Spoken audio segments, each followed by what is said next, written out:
오늘 말씀은 유년주일 학교 다녔던 분들은 다 교회에서 성극이라고 해서 이 내용을 가지고 다 교회에서 연극도 하고 이랬던 내용이죠. 그리고 성탄 잘 되면 이 내용은 다 여러분 설교 말씀으로 들었던 내용입니다. 여러분, 예수님이 태어나신 곳은 지금의 이스라엘입니다. 이스라엘인데 그 중에 예루살렘이 아니고 베들레헴입니다. 베들레헴은 지금 그 팔레스타인 자치지구 안에 들어가 있어요. 예루살렘에서 거리상으로는 한 9km 정도 떨어져 있습니다. 그 정도 거리에 있는 우리 교회에서 아마 하남시청 정도, 그 정도 거리일 것 같아요. 지금은 거의 연결이 되어 있습니다. 그 거리에 있는 곳에서 예수님이 태어나셨습니다. 베들레헴이라는 말은 그 두 개의 단어가 연합해서 됐죠. 베트라고 하는 말하고 레헴이라는 말인데요. 베트라는 말은 집이라는 뜻이고요. 레헴이라는 말은 빵이라는 뜻입니다. 떡이라는 말로 한국말 번역됐는데 그때는 우리나라에 빵이 들어올지 않았을 때입니다.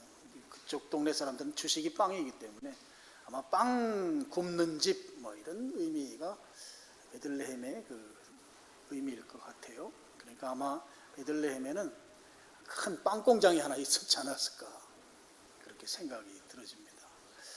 구약 시대에는 다른 이름으로 불렸습니다. 에브라 또는 에브라다 이렇게 이름이 불렸습니다.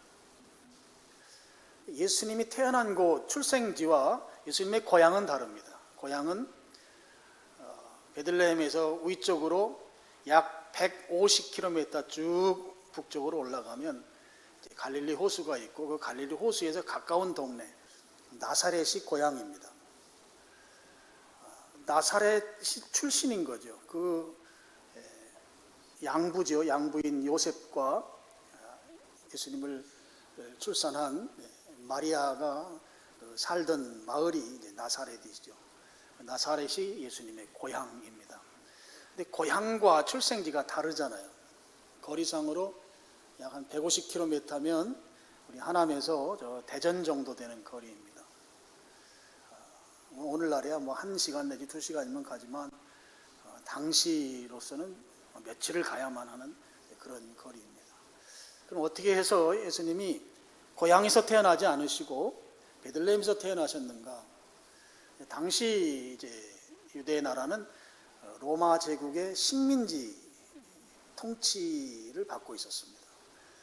이제 로마 황제가 세금을 더 많이 걷기 위해서는 사람 머릿수대로 걷는 세금 있잖아요. 이걸 인두세라고 하죠. 그래서 사람 숫자 파악을 이제 하는 인구 조사를 이제 하기로 했습니다. 그래서 자기 통치하는 모든 식민 제국하의 모든 사람들의 그 인구를 이제 파악하는 대명령을 내린 것이죠. 거기에 불순종하면 이제 엄청난 처벌을 받게 되는 것입니다. 그런 이제 인구조사, 우리 성경에는 호적한다 이렇게 표현이 되어 있는데요. 자기의 그 원적지, 조상들이 살아 내려오던 그 동네에 가서 인구조사에 자기 이름과 또 주소지와 이런 것들을 이제 적어서 제출해야 되는 그런 명령을 내린 거예요. 근데 이제 요셉과 마리아는 다윗의 후손이기 때문에 원래 다윗의 고향이 이제 베들레헴이죠. 베들레헴으로 이제 오게 됐는데 그때가 이제 마리아가 만삭인 때였습니다. 자, 그러면 이제 그 나사렛에서 베들레헴까지 150km인데 그럼 이 거리를 당신이 이제 걸어서 이동해야 됐거든요. 그리고 길이 좋지가 않아요, 지금처럼. 그런 때 이동하는데 보통 로마 군인들은 하루에 한 30km 정도 걸었어요. 근데 이제 학자들이 아마 만삭인 마리아와 요셉은 그것의 한 절반 정도 걸었을 것이다, 그렇게 봅니다. 만삭이기 때문에 제대로 이동하기 어렵겠죠. 그래서 한 절반이면 한 15km, 16km 정도를 하루에 이동했을 것이다, 그렇게 봐요. 그러면 나사렛에서 베들레헴까지 얼마나 걸렸을까 계산해 보면 대략 한 10일 정도 걸립니다. 근데 보통 이제 나사렛에서 직선 거리로 내려오는 게 아니고 그 사마리아 지역을 이제 우회해서 보통 유대인들이 다녔기 때문에 우회하게 되면 요단강 동쪽 길로 이렇게 내려와야 합니다. 그러면 그 거리는 한 230km 정도가 됩니다. 그럼 이 요셉과 마리아가 230km 정도면 한 보름 정도 걸려요. 그러니까 로마 황제가 인구조사하기 위해서 네가 태어난 원래 그 본적지에 가서 호적해라, 인구조사에 응해라 라고 하는 이 대명령을 순종하는데 한 보름을 이제 걸어서 도착해야 됐던 것이죠. 그렇게 베들레헴에 왔습니다. 그러니까 오는 과정이 지치고 힘든 거죠. 와서 이제 몸도 무겁고 피곤하고 그런 상황에서 숙소를 찾았는데 숙소가 없어요. 다 숙소들마다 사람들이 다 있는 것입니다. 물론 고대의 숙소라고 해봐야 오늘날처럼 뭐 호텔이나 아니면 뭐 모텔이나 여관처럼 이렇게 돼 있는 건 아니고 이제 그런 숙소도 있었지만 대개 주인이 살면서 일종의 뭐 여인숙 비슷하게 같이 사는, 그러면서 방이 있으면 방 하나 내주고 뭐 이런 정도였습니다. 이제 그런 집들을 찾았는데 집이 없는 거예요. 그럼 예수님께서 이제 태어날 때는 임박해 있고 그런 상황에서 서둘러서 마리아와 요셉이 숙소로 삼은 곳은 지하 동굴입니다. 예수님이 탄생한 곳에 지금 가면 아주 엄청나게 크게 그 교회당이 하나 세워져 있어요. 그 이름이 이제 예수 탄생 교회라고 하는 교회입니다. 정말 어마어마하게 커요. 성처럼 막 외부에 쌓여 있고 그래서 그렇습니다. 그렇게 건물이 지어진 것은 AD 한 300년경에 지어졌고 그 후에 파괴됐고 500년경에 다시 지어졌는데 그때 그러니까 지금보다 한 1500년 전 건물이 지금 있는 거예요. 근데 그곳에 들어가 보면 예수님 탄생한 곳이라고 하는 곳은 지하에 있습니다. 그 예수님 탄생한 장소에 이제 그 교회당을 지어놨거든요. 그런데 우리 교회에서 3년 전에 이스라엘 다녀오셨잖아요. 성지순례를 여러분이 다녀오셨는데 그때 성지순례 다녀오신 분들은 정말 하나님의 특별한 은혜를 입었어요. 왜냐하면 그곳 예수님 태어난 그 자리까지 다녀오셨거든요. 그 웬만하면 그곳에 못 갑니다. 다녀오신 분들 감사헌금 하셨는지 좀 확인을 한번 해야 돼요. 그곳은 아무나 갈 수 있는 정말 특별한 하나님의 은혜를 입은 거예요. 그때 이제 막 이란이 이스라엘에 막 공격을 하고 미사일 쏘아대고 해가지고 전 세계에서 성지순례하는 분들이 거의 잘 가지 않을 때 우리 교회 성도들이 용감무쌍하게 갔어요. 사람이 없으니까 거기서 가이드하는 분이 그 자리까지 아마 다 들어가서 그 14개로 이렇게 뿔이 난 그 별 모양으로 되어 있는 그 예수님 탄생한 동굴까지 들어갔다 나오셨어요. 맞죠? 저도 못 가봤어요. 저는 눈으로만 옆에서 봤어요. 사람이 제가 갔을 때 너무 많았기 때문에 들어갈 수 없었던 거죠. 그곳이 예수님이 태어난 곳인 거예요. 그러면 마리아와 요셉이 그것도 베들레헴 한가운데가 아니고 베들레헴 근교에 있는 자연 동굴, 어쩌면 그곳에서 짐승이 키워졌을 것으로 예측되는 그곳에 거처를 숙소를 삼으시고 그곳에서 예수님께서 탄생하신 것입니다. 그래서 우리 성경의 11절 보면 집에 들어갔다 그랬는데요. 이건 굉장히 사치스러운 표현이에요. 조금 더 실감나게 표현하면 동굴로 되어 있는 숙소에 들어가 이렇게 돼야 합니다. 그것도 지하로 들어가는 것이 지하로. 예수님께서 이 땅에 인간의 몸을 입고 오셨는데 그 오셨을 때의 상황이라고 하는 것은 정말 가장 낮고 천한 모습으로 오신 거예요. 주로 이제 그렇게 자연적 동굴들이 그 베들레헴 지역에 많이 있었는데요. 그곳에서 이제 짐승을 키울 때 짐승의 우리로 많이 사용을 했던 거죠. 그래서 예수님께서 뭐 구유에 이렇게 뉘었다 이런 표현 나오잖아요. 그런 것을 보면 아마 그곳에서 나귀 또는 양을 키우던 그런 짐승 축사가 아니었을까 뭐 그렇게 보는 거죠. 물론 말은 아닙니다. 말이라고 하는 것은 말구유, 이건 전혀 잘못된 것이죠. 고대 로마 제국에서 식민지에 사는 사람들이 말을 키우도록 전혀 허락하지 않았어요. 왜냐하면 말은 전쟁 무기거든요. 전쟁할 때 사용하는 무기와 같은 것이기 때문에 못 키우게 했습니다. 그러니까 아마 나귀, 뭐 이렇게 물건을 실어놓은 조그만 나귀나 아니면 양을 키우던 그런 축사가 아니었을까. 예수님이 가장 낮고 천한 모습으로 이 땅에 오셨던 것을 아주 상징적으로 보여주는 것이 예수님 탄생한 장소인 것이죠. 예수님 그렇게 이 땅에 오셨습니다. 오늘 이제 본문이 마태복음 2장 1절부터 12절을 보면 예수님께서 이 땅에 오셨을 때 예수님을 맞이하는 사람들을 보니까 세 가지 유형이 있는 거예요. 그 세 가지 유형을 오늘 우리가 좀 같이 나누고자 합니다. 첫 번째 유형은 이제 헤롯과 같은 유형입니다. 헤롯과 같은 유형은 어떤 사람인가 하면 예수님에 대해서 부정적이고 거부적인 태도를 보이는 사람이죠. 예수님에 대해서 거부적 반응을 보이는 것입니다. 예수님이 태어났을 때 그 지역의 최고 통치자는 헤롯이었습니다. 이 헤롯은 로마 제국이 세운 왕이죠. 그래서 분봉왕이다 이렇게 말해요. 그 로마 제국의 그 마음에 눈에 들어서 그 유대 지역을 이제 통치하는 왕이 되었습니다. 예수님 당시에 이 헤롯이라는 사람은 한 나이가 한 70살 정도 됐을 것으로 봐요. 곧 이제 사망하고 이제 그 형제들과 자녀들에게로 이제 왕권이 넘어가는 것을 이제 보게 됩니다.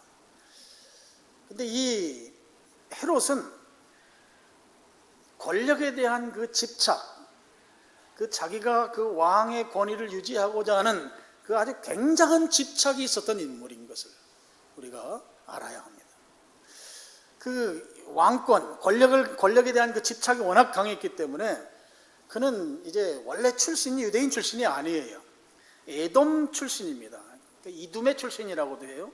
그 에돔 사람이기 때문에 이 에돔 사람은 그 야곱의 전통과 다른 에서의 그 후손이거든요. 그러니까 그 정통 유대인이 아니다 보니까 유대인들의 통치자이긴 하지만 유대인들로부터 이 지지도가 굉장히 낮았던 사람이에요. 유대인들이 굉장히 싫어했습니다. 그러다 보니까 이제 자기가 그 권력에 대한 그 이 집착이 강하고 자기의 그 권력이 자신의 자녀들 세대로 계속 이어지기를 바라기 때문에 우선 이제 그가 유대인들로부터 지지를 받는 것이 굉장히 중요하죠. 왜냐하면 지지받아야 로마 제국에서 계속해서 야 왕해 이럴 것이기 때문입니다. 그래서 그 왕권을 유지하기 위해서 그가 했던 일들은 아주 그 피눈물 나는 일들이 많아요. 이렇게 역사적인 것들을 보면 뭐 세금도 깎아주기도 하고 뭐 이런 일들을 헤롯이 많이 했어요. 그 중에 대표적인 것이 그 예루살렘에 있는 성전을 재건하는 일이죠. 유대인들의 그 소망은 어떻게든지 그 성전을 통해서 하나님을 만나기를 원하는 게 소망이 있었기 때문에 그 전에 성전은 이제 스룹바벨 성전이라고 해서 포로기 이후에 지어진 성전은 솔로몬 성전보다도 좀 왜소했거든요. 그 모습을 이제 헤롯이 보고 성전을 굉장히 웅장하게 다시 짓자. 그러면 유대인들이 자기를 인정해 줄 거다. 그러면서 그 왕권에 대한 그 강한 권력욕 때문에 성전 재건하는 일을 이제 헤롯이 합니다. 물론 그 성전도 이제 AD 70년에 다 무너져 내렸습니다만 여러분 이 헤롯은 대단한 건축가입니다. 제가 그냥 제는 뭐 그쪽의 전문가는 아닙니다만 저에게 뭐 세계적인 건축가 이름을 대라고 하면 뭐 미켈란젤로라든지 이런 사람들 이름을 댈 수 있겠습니다만 저는 세계 한 3위 안에 드는 사람이 헤롯이라고 생각해요. 여러분 그 이스라엘에 가보면 그 헤롯의 그 흔적들이 있는데요. 흔적들 가운데 건축과 관련한 흔적이 굉장히 많아요. 그런데 당시에 이렇게 대단한 건물들을 지었을까 상상할 수 없는 그런 건축의 능력을 가졌던 인물이 헤롯입니다. 근데 이 헤롯이 지어놓은 그 마사다라고 하는 거기에 그 별장 지어놓은 그 위치를 보면요, 이 사람은 대단한 건축가예요. 보통 실력이 아니에요. 그 가이사랴에 가면은 그 수로가 있는데 수로는 물이 잘 흐르도록 그 기울기를 만들어야 되잖아요. 기울기가 기가 막혀요. 물이 흐르다가 중간에 정체되거나 아니면 역류하지 않도록 만들어 놓은 그 기술 같은 거는 상상을 초월할 정도입니다. 그만큼 대단한 건축가예요. 근데 그런 건축을 통해서 유대인들의 마음에 들려고 하는 시도를 많이 했어요. 그리고 가이사라는 로마 제국의 인정을 받으려고 하는 일종의 신도시를 만든 거거든요. 헤롯이 다 했어요. 로마 제국이 거기에 이제 본부를 두고 있었거든요. 근데 동시에 이 사람은 권력 집착인데 아주 부정적으로 굉장히 포악한 사람이었어요. 자기의 그 하스몬 왕조라고 해서 유대인 혈통에 있었던 아내가 있었는데 그 아내를 죽이고 그 슬하의 자녀들을 다 죽여버리는 일도 그는 서슴지 않았던 인물이고, 예수님이 유대인의 왕이라고 하는 이 사실 때문에 베들레헴에서 태어난 2살 이하의 아이들 다 죽이는 일을 서슴지 않았던, 그만큼 포악하면서 동시에 나이가 70이 넘은 이 양반이 권력에 얼마나 집착이 강했는지를 단적으로 보여주는 그런 일들이었던 것이죠. 그렇게 그는 자기의 그 왕권을 지키기 위해서, 자기의 기득 권력을 유지하기 위해서 예수님에 대해서 굉장히 부정적 반응을 보였던 사람. 예수님께서 이 땅에 오셨는데 이 땅에 오신 그것에 대해서 이 헤롯과 같은 유형은 예수님에 대해서 거부적인 태도를 보였다. 그런 유형들이 있었다 하는 거예요. 자, 오늘날도 마찬가지라고 봅니다. 오늘날도 교회에 대해서 또는 목사에 대해서 반감을 가지고 있는 부정적인 반응을 보이는 사람들이 우리나라에도 꽤 많이 있습니다. 여러분들 가족들 가운데에도 신앙생활 같이 다 한 가족이 같이 신앙생활 안 하면 여러분 가족 중에도 아주 반감을 가진 그런 가족들이 있는 그런 가정들이 있죠. 그것처럼 신앙에 대해서 또는 교회에 대해서 거부적인 그런 반응을 보이는 바로 헤롯과 같은 유형들이 오늘날도 있다 하는 거죠. 특별히 이제 우리 사회가 교회에 대해서 이 반감이 좀 많이 심해졌어요. 심해진 그 시초, 발단이 무엇인가, 교회를 연구하는 분들의 거의 비슷한 의견은 2007년도 15년 전에 분당에 있는 모 교회가 아프가니스탄에 여름에 선교 갔다가 한 20여 명이 그곳에 그 과격단체 탈레반에 의해서 무슬림 추종하는 사람들이죠. 그 무슬림 탈레반에 의해서 인질로 잡히고 2명이 살해당하고 그런 일들이 한 2-3달에 걸쳐서 막 그 인질 협상을 하고 우리 정부가 이제 나서죠. 우리 국정원이 가가지고 협상해서 나머지 사람들은 다 이제 무사 귀환한 일이 있었습니다. 그 일이 한 2-3달에 걸쳐서 당시에 막 큰 뉴스가 됐었습니다. 그러면서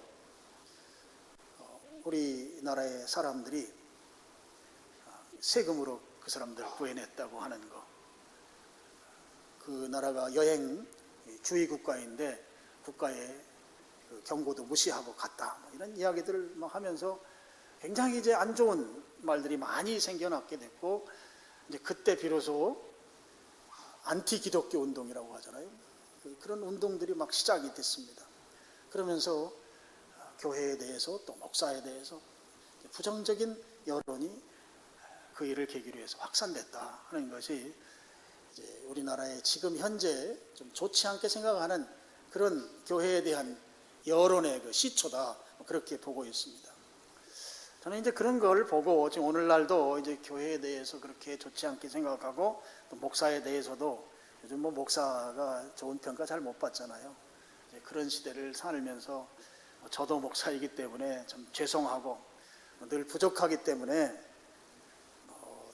그런 이야기를 뭐 들어도 마땅한 그런 저이지만, 그렇지만 이제 저는 이제 그렇게 생각하는 게 하나가 있어요. 모든 목사가 다 그럼 그렇게 안 좋으냐? 그건 아니죠. 또 교회도 모든 교회가 다 그러냐? 그것은 아니죠. 제가 아는 많은 교회들 가운데에는, 정말 목사님들 가운데에는 좋은 차를 굴릴 수 있음에도 불구하고 그러지 아니하고 또 사례비를 받는 거에 많은 부분을 다시 교회에 헌금하고 또 생활이 되지 않는 상황 가운데서도 복음을 증거하기 위해서 온갖 노력을 하고 이런 분들이 많이 있습니다. 정말 존경받을 만한 그런 분들이 많이 있는데 이게 우리가 그런 말 하잖아요. 프레임이라고. 아주 교회에 대한 부정적 프레임이 지금 탁 쌓여 있어서 교회에 무슨 뉴스 하나만 딱 나오면 다 그런 사람인 것처럼 그렇게 여기는 시대가 돼버렸습니다. 너무나 안타깝고 답답한 상황인 거죠. 실제는 그렇지 않다. 성도들만이라도 좀 이해를 해주시면 좋을 것 같아요. 많은 목사님들 정말 희생적으로 수고하고 헌신하는 분들이 많이 있습니다. 그렇지 않은 분들이 가끔 있긴 하지만 다 그렇지는 않다고 하는 것이죠. 성경에 보면 그리스도인들은 세상으로부터 사랑받지 못한다 그랬어요. 세상이 우리를 사랑하면 가치관이 다르기 때문입니다. 추구하는 게 다르기 때문에 서로 좋아할 수가 없는 관계인 것이죠. 그렇지만 비난의 대상으로 전락하게 되면 어디에서 문제가 생기는가 하면 복음을 전하고 선교하는 데 문제가 생겨요. 그래서 사랑받진 못할지라도 비난의 대상까지 나아가서는 안 된다. 근데 지금 우리는 지금 거기까지 나아간 것 같아서 좀 안타깝고 좀 아쉬운 마음이 늘 제 마음속에 있습니다. 우리 복음 전하는 일, 복음 선교하는 일, 이 일은 대상이 그들이기 때문에 그들로부터 우리가 비난받게 되면 이게 우리가 하는 수고들이 전혀 효과를 발휘하지 못하게 되는 것이죠. 그런 차원에서 저도 열심히 노력하고 여러분들도 열심히 노력해서 교회가 지금까지 안 좋은 이미지가 이만큼 왔다면 더 내려가지 말고 거기에서 다시 올라가야 되겠다는 것입니다. 물론 시간이 걸립니다. 그렇지만 그 시간이 걸려서 내 세대에 교회 이미지 업그레이드 하는 것이 완성시키지 못한다면 적어도 우리 자녀 세대에는 교회에 대해서 비난받지 않도록 하는 일, 그 일을 우리가 힘써 해야 되겠다 하는 말씀을 우리 성탄절에 헤롯과 같은 반응을 보이는 사람들 앞에서 우리가 취해야 될 태도가 아닌가 그런 생각을 해보는 것이죠. 또 두 번째로 예수님을 맞이한 사람들이 있습니다. 예수님 태어났을 때 그때 예수님을 맞이한 사람들 누군가 하면 4절을 보시겠습니다. 4절 보면 왕이 모든 대제사장과 백성의 서기관들을 모아 그리스도가 어디서 나겠느냐 했어요. 여기에 제사장과 서기관들이 나옵니다. 이 사람들은 밥 먹고 하는 일이 당신은 이제 제사, 성전 제사를 지낼 때니까 성전 제사를 집례하는 일, 또 당신은 구약 성경이 있었으니까 구약 성경을 읽고 묵상하고 연구하는 일, 그리고 그대로 삶을 사는 일을 했던 사람들입니다. 헤롯이 동방에서 박사들이 왔어요. 오늘날의 이라크든지 아마 이란 그쪽 지역 사람으로 봐요. 그 먼 데서 장거리 여행을 해서 왔습니다. 고관 대작들이죠. 상당한 위치에 있는 사람들이 헤롯에게 찾아와서 하는 말이 2절에 유대인의 왕으로 나신 이가 어디 있느냐, 어디 계시냐, 우리가 동방에서 그의 별을 보고 그에게 경배하러 왔다. 헤롯이 왕궁에 있다가 저 먼 데서 아주 점잖은 사람들이 와가지고 하는 말이 왕 태어났는데 어디서 태어났는지 알려줘. 내가 가서 경배할 거야. 경배는 예배한다는 말이거든요. 내가 예배 드릴 거거든. 알려달라고. 헤롯 궁이 완전히 뒤집어진 것이죠. 그래서 3절을 보면 헤롯 왕과 온 이스라엘이 예루살렘이 듣고 소동했다. 소동했다는 것은 그 얘기 듣고 완전히 발칵 뒤집혔다는 말이에요. 그러면서 헤롯 왕이 서기관과 제사장들을 부른 것입니다. 불러서 묻는 거죠. 그리스도가 어디서 나겠는가? 야, 그 장소 알려줘. 그랬을 때 그 질문을 받은 제사장과 서기관들이 멈칫거림도 없습니다. 가서 제가 도서관에 가서 책 찾아보고 연구해 보겠습니다. 그런 다음에 알려드리겠습니다. 그게 아니에요. 바로 즉각적으로 말하잖아요. 5절 이르되 유대 베들레헴이오니 이는 선지자로 이렇게 기록된 바 하면서 구약 성경에 나온 이사야서 미가서 이야기를 줄줄줄 외우는 거예요. 그냥 그 말 한마디 하니까 이들은 밥 먹고 맨날 성경을 연구했던 사람들이기 때문에 성경이 아주 관통한 거예요. 성경이 해박한 거예요. 그러니까 묻자마자 바로 즉각적으로 대답하는 것입니다. 그만큼 성경에 대해서 잘 알았던 사람들인 것이죠. 근데 문제가 있습니다. 어떤 문제일까요? 그렇게 그리스도에 대한 예언을 즉각적으로 말할 수 있을 만큼 성경에 대해서 꿰뚫고 있었지만, 정작 지금 예수님이 그 땅에 태어났는데 예수님이 태어난 사실은 알지 못한다고 하는 것이 이들에게 결정적인 문제인 것이죠. 그럼 그렇게 성경을 잘 알던 사람들이 예수님 진짜 태어났는데 왜 그걸 연결시키지 못했을까요? 이들에게 있어서 결정적인 한 가지 문제가 있다고 생각해요. 그게 무엇인가 하면, 그들의 삶과 그들이 지금 한쪽에 들고 있는 이 율법, 신앙이라고 하는 것이 너무 간격이 넓다 하는 거예요. 괴리된 삶을 그들이 살았다고 하는 거죠. 제사를 집례하고 그리고 율법을 연구하고 백성들에게 율법을 가르치는 일은 정말 잘했어요. 그런데 그들이 그렇게 잘한 것은 결국 보니까 먹고 살기 위해서 그것에 의한 수단으로, 방편으로 그렇게 살아왔던 것이죠.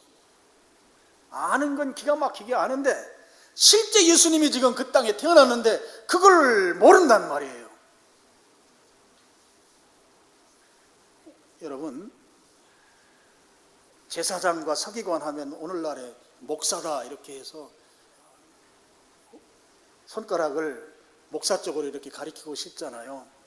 그런데 그렇게 목사로만 한정 지을 수 없는 것이, 우리 믿는 신자들을 조금 확대해서 이 말씀을 봐야 해요. 오늘 우리도 성경에 나오는 제사장과 서기관 같은 그런 행태를 볼 수 있다는 것이에요. 지금 웬만하면 10년, 20년, 30년 우리의 신앙 연조가 만만치 않습니다. 저 같은 경우는 어머니 태중에서부터 예배당을 출입한 사람이니까 제 나이만큼 제가 교회를 이탈한 적이 한 번도 없어요. 지금까지 신앙생활을 해왔어요. 나이만큼 한 것이죠.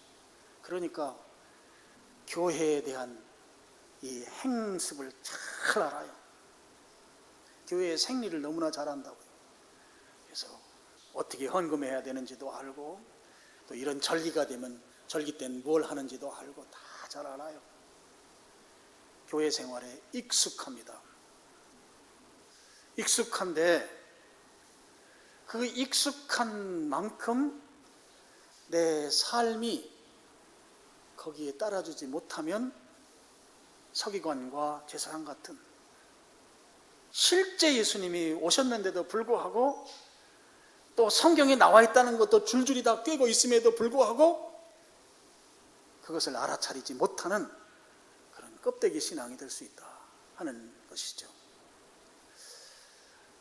알지만 실제 삶은 예수님과 동행하는 삶이 되지 못하는 것, 예수님과 함께하는 삶이 되지 못하는 것. 그래서 이것이 삶과 신앙이 서로 괴리된 거예요. 서로 떨어져 있는 거예요. 오늘 우리가 그럴 수 있어요. 그렇게 되면 무엇이 걱정인가 하면 우리의 걱정이 있어요. 예수님은 2000년 전에 이 땅에 베들레헴에 아기의 몸을 입고 오셨다가 다시 가셨어요. 이제 다시 오십니다. 재림하세요. 아직 재림하지 않으셨습니다. 예수님 재림하셨을 때, 그때 예수님이 재림한 것을 서기관이나 제사장이 예수님 초림하신 것을 몰랐던 것처럼 우리도 모를 수 있다는 거예요. 이것이 제사장과 서기관이 가졌던 신앙이었던 것이란 말이에요. 예수님이 재림하실 게 남아있어요. 언제 오실지 몰라요. 그분이 오셨을 때 우리가 인식하지 못하고 그냥 지나갈 수 있다고 하는 것입니다. 마태복음 24장 우리 스크린에 보고 제가 읽으면서 설명하겠습니다. 예수님께서 마지막 때를 설명하신 말씀 내용 가운데 일부입니다. 37절, 노아의 때와 같이 인자의 임함도, 임한다는 건 재림을 말합니다. 재림할 때도 그렇게 된다. 여러분, 노아가 물로 심판을 받았잖아요. 그때 같을 거다 하는 거예요. 38절, 노아 홍수 전에 노아가 방주에 들어가던 날까지, 이제 홍수가 되면 이제 심판이 일어나는데, 홍수 전에 노아가 방주에 들어가던 날, 들어가면 이제 홍수가 되죠. 들어가던 날까지 사람들이 먹고 마시고 장가들고 시집가고 있으면서, 이게 무슨 말입니까? 그냥 어제와 같은 삶을 오늘도 살고 오늘과 같은 삶을 내일도 살고 그냥 여전한 삶을 산다는 거예요. 지금 홍수가 지금 오기 직전인데 노아가 방주에 들어가는 그날까지 사람들은 그냥 일상생활 하는 거예요. 일상생활. 자, 39절, 홍수가 나서 그들이 다 멸하기까지. 여러분, 이 홍수는요, 우리 성경에 그동안은 비가 온 적이 한 번도 없어요. 노아 홍수 이전에는. 하늘에서 물이 떨어진다고 하는 것은, 이거는 당시까지는 전혀 경험이 없던 때입니다. 노아 홍수 때 비로소 궁창이 열리고 비가 내렸거든요. 생전 처음 하늘에서 물이 떨어지는 거예요. 그럼 이게 엄청난 충격이잖아요, 당시 사람들이 생각할 때. 그럼 정신 차려야지. 지금까지 전혀 생기지 않았던 일이 지금 내 앞에 발생을 했단 말이죠. 그러면 정신 바짝 차리고 이런 일이 어떻게 생겼는가 해야 되는데, 39절, 홍수가 나서 그들을 다 멸하기까지, 그 다음 말에 보십시오, 깨닫지 못하더니. 그런 충격적인 일이 일어나고 있는데도 불구하고 모르는 거예요. 똑같다는 것입니다. 인자의 임함도 이와 같으리라. 재림 때도 똑같다는 거예요. 예수님 오셨을 때, 오시는 날까지 여러분 직장 가서 일하고 있을 거예요. 컴퓨터 타이핑하고 있을 거예요. 직장에서, 여러분 또 사업장에서 사람들과 비즈니스 하고 있을 거예요. 똑같다는 거예요. 똑같아요. 그런데 깨닫지 못하더라는 거예요. 인자의 임함도 이와 같다. 제사장과 서기관과 같은 삶을 사는 자들에겐 깨닫지 못하는 이런 일이 일어난다 하는 것이죠. 44절 말씀은 우리 같이 한번 읽겠습니다. 시작. 이러므로 너희도 준비하고 있으라. 생각하지 않은 때에 인자가 오리라. 생각하지 않은 때. 이건 관심에 대한 문제거든요. 관심. 관심이 어디에 있는가? 관심이 돈 버는 일에 있거나, 관심이 주님이 아닌 다른 것에 집중되어 있어서 도무지 예수님이 오실 것에 대해서 무관심한 거예요. 깨닫지 못하는 거예요. 그래서 준비하라는 것입니다. 준비하라. 여러분, 우리에게 지금 과전에 예수님이 다시 오시는 거예요. 오셨을 때 예수님 초림 때의 서기관이나 제사장처럼 오신 것조차도 모르고 성경은 빠삭하게 알고 있지만 모르는 그런 게 아니라 예수님 오실 것을 준비하고 있다가 맞이하는 여러분 되기를 축원합니다. 마지막 세 번째, 예수님 오셨을 때 그 예수님을 맞이한 사람의 유형은 바로 동방박사들이죠. 동방박사들은 천문학자들이라고 볼 수 있습니다.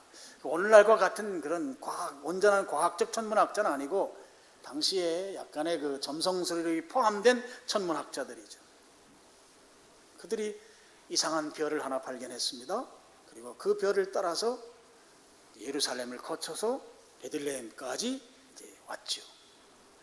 여러분, 이들이 장거리 여행을 했어요. 장거리 여행을 하려면 많은 비용이 필요합니다. 돈을 많이 들인 것이죠. 비용 많이 들이고, 그리고 오면서 강도의 그런 위협 같은 거, 그런 온갖 위험들이 있죠. 또 오면서 혹시 나귀가 낙타를 가지고 왔다면 낙타가 또 문제가 생길 수도 있고 하니까, 그런 거 이제 같이 오는 일행들 가운데 이제 안전 요원들이 분명히 있었을 거예요. 같이 많은 사람들이 그 위험을 무릅쓰고 먼 길을 왔습니다. 그렇게 해서 베들레헴에 도착했어요. 도착해서 지금 우리 그 동굴 안에 있는 아기 예수님께로 가서 이제 예수님께 엎드려 경배합니다. 11절 보시겠습니다. 집에 들어가 아기와 그의 어머니 마리아가 함께 있는 것을 보고 엎드려 아기에게 경배하고 보배압을 열어 황금과 유향과 몰약을 예물로 드리니라. 동방박사들은 귀족들입니다. 나이가 좀 있고 꽤 잘 사는 사람들입니다. 근데 그들이 왕에게 경배하러 왔는데 와서 보니까 지하 동굴 속에 있는 거예요. 왕의 위험이라고는 전혀 보이지 않는 거예요. 아기와 어머니 마리아만 있어요. 신하들도 없고 근위대도 없고 아무도 없어요. 그 먼 거리에서 와서 그래도 왕이면 그래도 꽤 괜찮은 모습으로 있을 거라고 기대했을지 모르겠습니다. 와서 보고 얼마나 실망이 됐겠습니까? 그러면 동방박사들이 베들레헴 그 지하 동굴 앞에 가서 야, 착각했다, 오해했다, 실수했다, 괜히 돈만 썼다 이러면서 왕은 무슨 왕, 지하 동굴에 있는 사람이 무슨 왕이야 그러면서 다시 돌아가도 아무 말 할 수 없을 만큼 그런 초라한 모습, 그 동굴 속에 그런 모습으로 있는 아기 예수께 이 동방 박사들이 어떻게 합니까? 11절에 보면 엎드려 아기께 경배하고, 이 세 단어가 엄청난 문장인 거예요. 엎드렸다는 것은 아기 예수님 앞에 완전히 온몸을 땅에 밀착시켰다는 것이거든요. 땅에 완전히 밀착시키는 그 행위, 예수님 앞에 자기는 아무것도 아닙니다. 근데 그 예수님이 아기예요. 아기, 보잘것없는 모습으로 있는 그 아기 앞에 우리는 아무것도 아닙니다 하면서 그 아기께 경배, 예배했다는 것이죠. 예배. 그러면서 예물까지 드리고 있는 걸 볼 수 있습니다. 동방 박사들이 베들레헴을 방문한 목적은 단 한 가지예요. 아기 예수께 예배하는 것.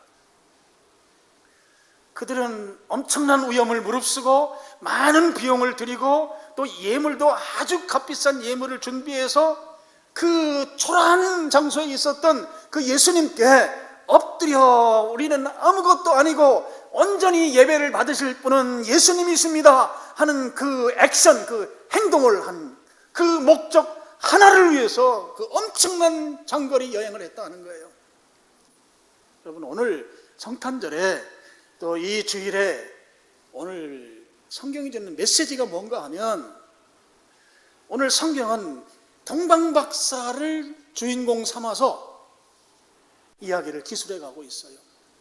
헤로도 왕과 같이 당시의 최고 권력자도 아니고 당시의 최고의 율법 전문가인 제사장과 서기관들도 아니고 그 먼 나라 이방인 동방박사들이 와서 예수님께 그 아기인 지하 동굴에 있는 정말 초라한 가운데 있는 그분에게 경배하는 것, 예배하는 것에 초점을 맞추고 있다고요. 그들은 다른 목적으로 왔다가 그냥 덤으로 예배드리고 예수님 만나고 가야지, 이게 아니에요. 그 목적 하나로 왔다가 그냥 그것 예배 끝나니까 다시 돌아갔잖아요. 성경에 다른 이야기 아무것도 없습니다. 예배가 온전한 목적이고 유일한 목적이었던 것이죠. 그 목적으로 예수님께 왔던 사람들입니다. 오늘 성탄절에 하나님께서 우리에게 말씀하시고 싶은 교훈이 이거예요. 자, 그 먼 나라의 사람들에게 별을 나타내 보여주고 그들로 하여금 그 별을 따라가서 예배드릴 수 있는 그 마음을 주고 또 비용을 마련할 수 있게 해주고 그들이 희생을 감수하고서라도 그 먼 거리를 여행해 가서 그 아기 예수께 엎드려 경배할 수 있도록 그렇게 예수님께서 그들로 하여금 감동하시고 그렇게 하게 한 것은 오늘날 예수님께서 이 땅에 오신 목적이 무엇인가를 우리에게 교훈하고 있다고 하는 것이죠. 우리가 이 땅에 살면서 해야 할 한 가지가 있다면 주님께 예배하는 것입니다. 희생을 치르고도 예배하는 것이고 위험을 감수하고서도 예배를 드리는 것이고 여러분의 재정을 들여서 예배하는 것이에요. 오늘 주님께서 이 땅에 오신 목적으로 동방박사를 통해서 우리에게 교훈하시는 메시지는 우리가 어떤 삶을 살아야 하는가? 예배의 삶을 살아야 한다. 그 메시지를 전해주는 것이다 하는 거예요. 그래서 오늘 성탄절이면서 주일인데요, 오늘 여러분이 동방박사를 통해서 다시 한번 기억할 것은 주님이 이 땅에 오신 목적, 우리들이 온전한 예배를 드리되 희생과 헌신을 통해서 동방박사들 봐라. 야, 그들은 그 엄청난 희생과 엄청난 헌물과 엄청난 위험을 다 감수하고 와서 예배드리고 그냥 갔잖아. 다른 거 하지 않았잖아. 그들이 초점을 흐리지 않고 예배에만 포커싱을 해서 그렇게 예배 하나님께 예수님께 예배만 드리고 그냥 깨끗하게 갔잖아. 예배만 살아있는 것이죠. 오늘 이 사실을 기억하고 2023년도 여러분 예배에 여러분의 삶의 우선순위를 두고 동방박사를 능가하는 예배자로 살아가는 여러분 되시기를 주님의 이름으로 축원합니다. 하나님 아버지 감사합니다. 오늘